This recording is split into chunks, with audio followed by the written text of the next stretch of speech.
A few months ago I made a video where I strongly criticized Daniel Erickson at BioWare for saying a couple things I thought were so removed from reality that to my ears they were basically lies. First, that Daniel Erickson was claiming Baldur's Gate was popular with D&D fans because it had role-playing, and secondly that Japanese computer RPGs should not be regarded as computer RPGs. Let me explain why I'm perfectly okay with being kind of an ass in response to his statements. Daniel Erickson is not a nobody. Mr. Erickson works for a highly respected game company that makes very good computer RPGs, and Mr. Erickson is a key member of the development team on those games. Therefore, every damn word Mr. Erickson says is going to be taken at face value by people who are fans of BioWare and don't know any better.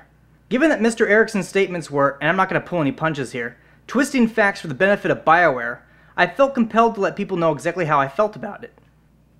There is a kind of misconception in the gamer community that people who make games are all-knowing gods who know everything about everything concerning games. This isn't true at all.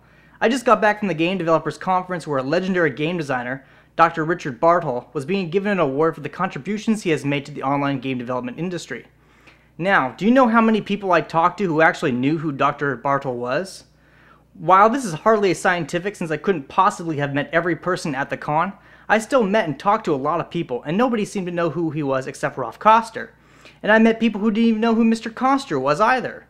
And these aren't people that work in marketing or something, these are people who design online games. I even talked to a lead designer who didn't know who they were. I'm positively startled that anyone at the convention didn't know who they were. It's kind of like saying you want to make the next Final Fantasy, but you didn't know who the hell Hironobu Sakaguchi is. I mean, these guys aren't nobodies. They've written industry standard books on how to make these games, and I would expect people to have read their books.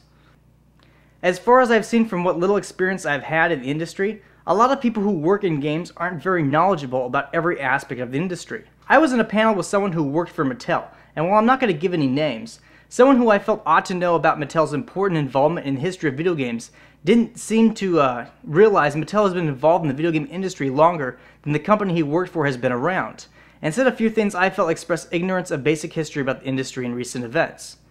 So while I've never met Mr. Erickson, his statements lead me to believe he either doesn't know anything about Japanese role-playing games, or the brands he works with. The only question in my mind is whether it was a marketing ploy to purposely generate controversy and therefore attention toward BioWare's new title, or because Mr. Erickson honestly doesn't know what he's saying isn't true. If it's the latter, that he's simply ignorant, then Mr. Erickson is at fault for speaking as an authority about something he doesn't know anything about. This is bad because, like I said earlier, people who don't know any better assume he's an expert and believe his statements at face value. What he needs to do is defer to the opinions of people who are experts. For example, I recently made a video talking a tiny amount about the history of MUDs and their relation to MMORPGs. I didn't include a detailed family tree of what game inspired what game from the beginning to the present day because I honestly don't know the whole family tree. I just know how a few of them relate to one another. So what I did was track down an expert and ask him, and I learned a few things I never even knew, such as that South Korean massively multiplayer online RPGs directly descend from the same game that American-made ones do. Previously, I had suspected they had developed independently, but I wasn't positive. Thus why I needed to consult an expert before I made a piece on it. In fact, I still have several people I need to consult before I make that kind of video. You must note that I do not call myself the RPG expert. This show is called RPG Fanatic, and that's because I'm very passionate about my love for all things RPG, whether it be tabletop RPGs or computer RPGs, and this love crosses the various subgenres. What I want to do with this show is share my love of these games with others, but I think the best way to do so is to talk about them, not just with reviews, but by dissecting what I think works and doesn't work, and also talking about the history behind the genre I can be confident about. Yes, I try to add entertainment value to the show because I love to make people laugh, and I think it's a good way to get people to check out the next video. But what I really want is to get people thinking and talking about these games in ways they probably don't usually think and talk about them, and ultimately sharing their passion for them too. If I have to be a little bit of a smartass to get people's attention and stir them up enough to contribute to the discussion, so be it. Now, if Mr. Erickson said what he said as a marketing ploy, as a fan of these games it makes me mad because Mr. Erickson is lying to people, and this line falsely discredits the work others in his field are doing. If that's the case, that makes me angry because he's basically trashing hardworking people for no reason other than to make his own work look better than it is. And that's not right because the Japanese work just as hard as Americans do to make exceptionally good games that deserve to be called computer RPGs as much as any BioWare title does.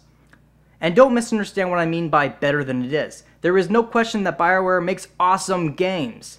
I'm just saying they aren't superior games than what, say, Square Enix or Atlus or Nippon Ichi make. If I had to compare the libraries of these different companies together, I'd honestly say BioWare is very competitive.